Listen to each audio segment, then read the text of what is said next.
utilise le point des tendons dentiste.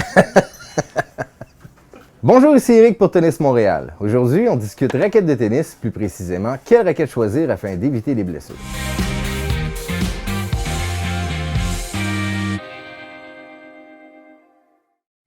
On retrouve sur le marché toute une panoplie de raquettes de tennis. À première vue, le choix peut sembler angoissant.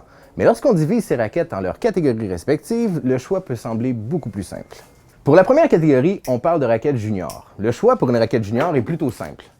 On y va avec la taille de l'enfant et la longueur du bras. Tout ce qu'on désire en fait, c'est que la raquette soit le plus près du sol sans qu'elle touche par terre. Lorsqu'on parle de raquettes pour joueurs débutants, les raquettes sont beaucoup plus légères, beaucoup plus rigides, le poids vers la tête. La raquette va générer beaucoup plus de puissance, donc sont faits pour les élans plus courts. Pour un joueur qui frappe un peu plus fort, donc intermédiaire, il y a la troisième catégorie, soit les raquettes joueurs intermédiaires. Ces raquettes-là sont déjà un peu plus lourdes, un peu plus flexibles et le poids sont généralement répartis dans le milieu, ce qui va faciliter un bon balancement entre le contrôle et la puissance. Pour terminer la dernière catégorie, il s'agit des raquettes pour joueurs avancés.